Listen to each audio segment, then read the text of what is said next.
50,000 barrels a day of oil are now flowing from a once-shuttered oil operation offshore from Santa Barbara, California. That's due to an executive order President Trump signed in March, but it's not enough to solve California's broader energy crisis. For decades, California leaders have demonized the oil industry while sitting on some of the richest reserves in the U.S.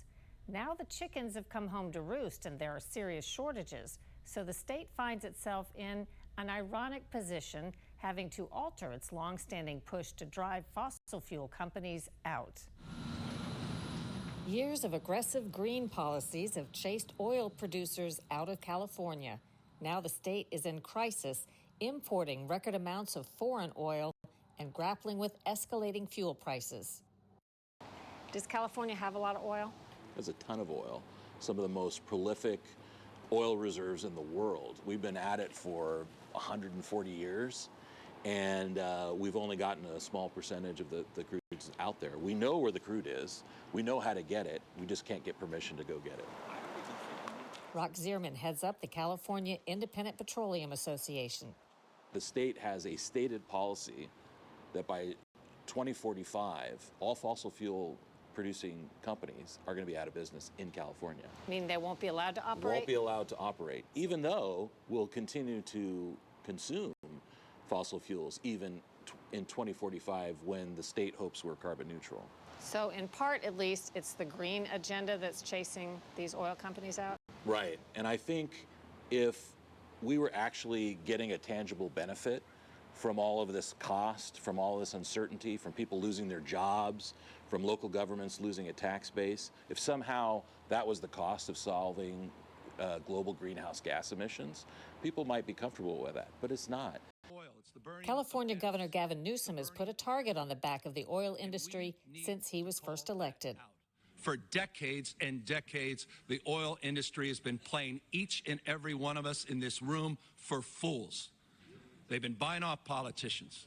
They've been denying and delaying science and fundamental information that they were privy to, that they didn't share or they manipulated. Their deceit and denial going back decades has created the conditions that persist here today. But an attitude adjustment was required after a critical tipping point. Phillips 66 closed its Los Angeles County refinery at the end of 2025, and Valero Energy announced plans to shutter its refinery near San Francisco by the end of this month. That will leave California with just 6 refineries, down from more than 40 in the 80s. Gas prices were already 50% above the national average and headed higher, and California has had to quench its energy thirst with foreign oil that was recently supplying 64% of the state's supply. Half of all Ecuadorian crude in the Amazon rainforest comes to California. And the reason for that is because we've had a hard time getting permits out of the state government to drill for additional oil in California. So as a result, even though we're under the strictest rules and regulations on the planet when it comes to production, we're outsourcing our sources of crude to places that don't have any environmental rules or regulations, don't have labor regulations, human rights violations. Don't Texas and Louisiana have crude oil? They do, but there's no way to get it to California. So you either have to get it here by ship or by pipeline. There are no pipelines for mid-continent to California, and the Jones Act, which regulates shipping, prevents crude from Texas and mid-continent from coming to California. So if we don't produce it here, it has to come from a foreign country. Has consumption of oil decreased in California during this time period? Not even by a drop. It is true that gasoline has gone down slightly, but it's been more than made up by jet fuel increases. In a frenetic last-second deal last fall, Governor Newsom and Democrat leaders took emergency action, extending the legislative session to pass a bill that fast-tracks environmental reviews and pre-approves up to 2,000 new oil wells a year in Kern County, producer of 75% of California's oil. Are there ironies here in the fact that California has, in essence, shunned the oil industry in a way, and now may be looking at trying to attract and convince and woo the oil industry? I mean, we've been having this conversation for over a decade that this crisis is coming. It was ignored. but the crisis is now here and it needs to be solved.